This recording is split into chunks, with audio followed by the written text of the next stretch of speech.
செந்தமிழ் புலவரேனும் சிற்றவை வந்து நீங்கள் உந்தியில் தெரிந்தவாறு புகந்திடும் நாடகத்தில் சிந்தையிலே வியப்பானாலும் தங்கள் செவிதனிலே கயப்பானாலும்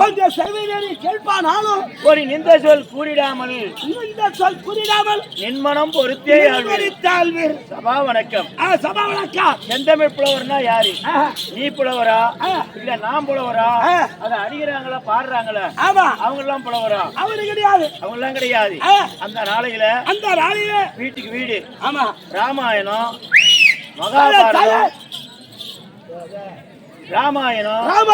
மகாபாரதம் மகாபாரதம் சிவபுராணம் ஒவ்வொரு புக்கு இவ்வளவு பெருசு இருக்கும். அத கையில வச்சு படிக்க முடியாது. கையில வச்சு படிப்பேன். சிக்கு பலவன் ஒண்ணு இருக்கும். சிக்கு பலவன் இப்படி இருக்கும்.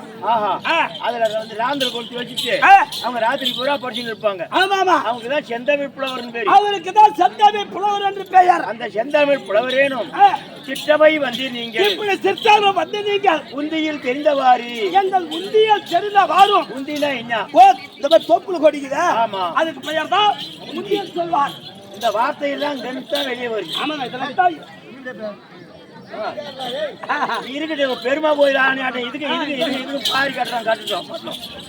உந்தியில் தெரிந்தவாறு உகந்திடும் நாடகத்தில் நாடகத்தை மட்டும் பெருசா சொல்றிய என்ன காரணம்னு கேக்குறேன்.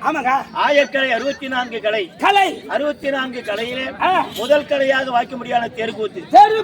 இந்த தெருக்கூத்துல இருந்து தான் டிராமா வந்தது. மண்ணுல ஆடினுங்கிறம மேடை கட்டி ஆடினா எப்படி இருக்கும் அப்படி சொல்லி டிராமா வந்தது. டிராமாவில இருந்து தான் சினிமா வந்தது. சினிமா வந்தாது. இந்த சினிமாவுக்கு கதை எழுதணுங்க, பாட்டு பாடணுங்க, சினிமாவோட நடிச்சவங்க கதை எழுதணுங்கள. கதை எழுதணும். ஓடியா தகுச்சாமடியா.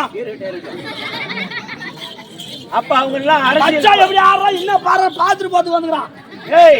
அவங்க எல்லாம் அரசியலுக்கு போகிறாங்க. ஆமா, எங்க இருந்து எங்க போகிறாங்க பாரு. கீழே மேடையில இருந்து ஆமா இப்ப மேடை பிடிச்சு மைக்கு பிடிச்சு பாட போகிறாங்க. தெருக்கூத்து என்பது அடி கடகால் டிராமா என்பது மேல வச்சுக்கிற சோறு. ஆமா, சினிமா என்பது கீத்து.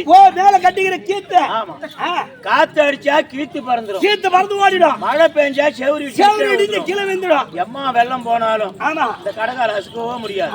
பிடிச்சு கூட அசுக்க முடியாது. அதை போல எந்நாட்டுக்கும் பொன்னாடாக வைக்க முடியாது கல்ச்சரானூர் என்று சொல்லும்படியான புண்ணிய நகரிலே இஷ்டகுல தெய்வமாக வைக்கக்கூடிய அம்பாள் உலக இரட்சகி மாரியம்மனுக்காக வேண்டி திருவிழாவை பெருவிழாவாக கொண்டாடி 1000 பேருக்கு அன்னதானம் வழங்கி அதோடு மட்டும் விடுத்தால் பெருமை தராது அப்படி என்று சொல்லி திருக்கோயிலூர் தாலுக்காவை சேர்ந்த புதுப்பாளையம் தேவிகா தேவி நாடக சபா அவர்களை கொண்டு வந்து பெருமையோடு நாடகம் நடத்த வேண்டுமே என்று சென்ற இரவு போக இரண்டாவது இரவாக நாடகம் நடத்தும்.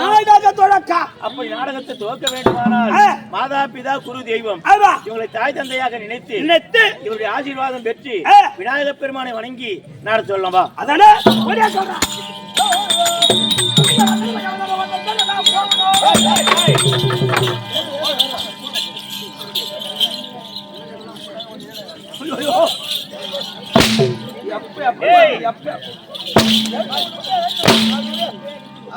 வந்தனம் ஐயா வந்தனம்.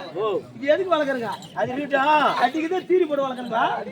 வந்தனம் ஐயா வந்தனம். வந்தவர்கள் எல்லாம் அமைதியாக குந்தணும் அப்படின்னு பாட்டு பாடணும். ஆமா, வந்தனம் ஐயா வந்தனம். ஆமா, வந்த ஜனங்க பாட்டு என்ன வேணும் கேட்கிறேன்.